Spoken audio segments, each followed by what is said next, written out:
Everyone loves a good list, and today we come aiming to please one of our most popular features, the Q2 Rent Growth Leaderboard by Metro. What markets are on top? Welcome to Apart Market Dynamics from MPF Research. I'm Jay Parsons, and I'm with Greg Willett. And before we jump into the list, let's spend 10 seconds to quickly recap the overall U.S. rent growth story. And the big storyline coming out of Q2 was that quarter-over-quarter rent growth hit a 14-year high, 1.9% growth in new leases on a same-store basis in the nation's core 100 metros. Annual rent growth came in at 3.5%, which was also displaying some momentum relative to what we had seen previously. So Greg, the stage is set. Let's give the people what they want, put some lists on the screens. What are the best markets as of Q2? And we normally don't talk about these quarterly numbers because they can move around a lot, but they were so big this time. Let's actually run through the list of quarterly leaders on the rent growth side. And in the number one spot, we have San Jose with pricing up 4.4% just in that 3-month period. Next up, we're Denver at 3.7%, San Francisco at 3.2%, Chicago at 3.1%, and Oakland at 3.0%. If you've been paying attention to what we've been saying about rent growth numbers, 4 of those 5 markets don't surprise you in any way, with the 3 Bay Area markets and Denver being up there on the top. But Chicago maybe is a little bit of a surprise there. And a couple of things have happened in Chicago. We went through this period where we had a lot of deliveries in a seasonally weak demand period, and that seasonal weakness in demand was just exaggerated by the really bad winter weather they had. But the weather's warmed up, a lot of available, really desirable product at this point. So huge demand, big jump in occupancy for second quarter in the Chicago market, and that justified some pretty aggressive rent growth. And 10 of the other really big apart markets across the country recorded rent growth of 2.1% to 2.8%, specifically in Q2. Here is that list. It includes Atlanta, Boston, Nashville, Charlotte, Fort Worth, Portland, Dallas, Houston, Providence, and Los Angeles. So that takes us all across the map.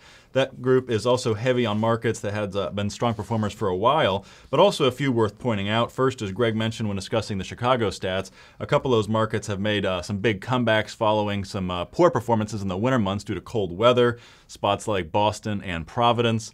Another one worth exploring is Charlotte.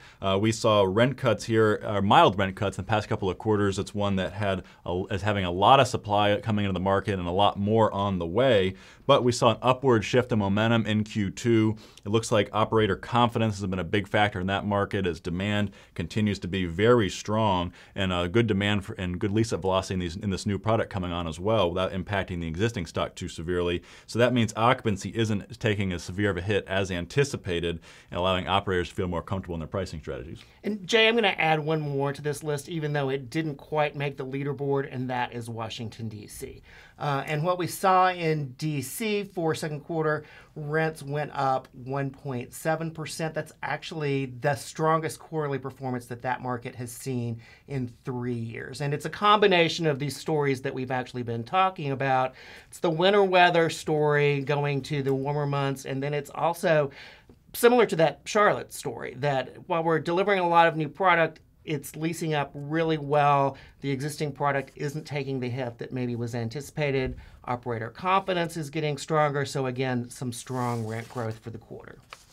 And let's turn our attention to the year-over-year rent growth numbers now. The number one spot for effective rent growth in the year ending Q2 was Oakland, with new lease rents up 9.4%, and that's a little better than the growth of 8.9% in San Jose, 8.4% in Denver, and 7.4% in Portland. And those are pretty much the usual suspects, sustaining the strong momentum that we've seen there for a while. Let's work our way through the list, and here are some markets that had rent growth of 5 to 6% on an annual basis. They are Houston, Atlanta, Seattle, Sacramento, San Francisco, and Miami. Couple of notable ones to point out in that group. One of those is Sacramento. This is a late recovery market, really dawdled for quite a while, but we are at the point now where occupancy has really filled up and we're starting to get some strong rent growth, so a newcomer to that top performer list. One other one to highlight within that group, San Francisco. We talked about it was good rent growth for the quarter, 3%, but going back to second quarter of 2013, that one had rent growth of 6% for the quarter. So the annual number came down a little bit. Rent growth in San Francisco from one point in time to another just tends to be a little bit lumpier than what you see in the other two Bay Area markets. And so we really do think that San Francisco will be back up with Oakland and San Jose in the next quarter or two. And let's finish off the list looking at markets with rent growth of roughly 4% to 5%, and that gets us firmly in the Sun Belt with Nashville, Fort Lauderdale, West Palm Beach, Austin, and Fort Worth. The key one to highlight there is Austin. With so much new product and lease-up, rent growth in Austin has cooled down a little bit, but a number north of 4%, certainly nothing to complain about at all. The one place that had been on the national leaderboard but has fallen off now is San Diego, but still doing quite well with 3.7% year-over-year growth. And other spots registering in the high threes for annual rent growth include Los Angeles, Dallas, Phoenix, and Boston. So we ran through a lot of metros, a lot of good numbers. Is there actually any place where rents are getting cut?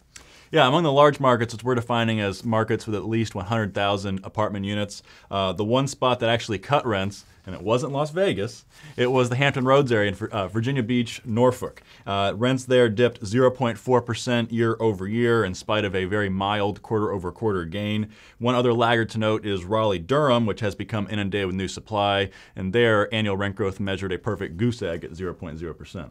So lots of numbers, lots of mainly good news. Let's wrap this one up. With our next set of videos, we're going to jump into some of the individual market stories, and there's some really interesting stories to tell this time.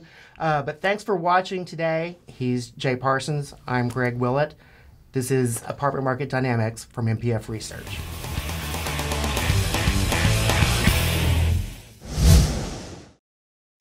Want more? Go deeper with NPF Research's apartment market reports. From a national level, down to individual metros, to specific neighborhoods, NPF Research has been providing unparalleled apartment market intelligence to the multifamily industry for almost 5 decades. Learn more by contacting us at 877-284-4938 or visit www.npfresearch.com and click on Market Reports.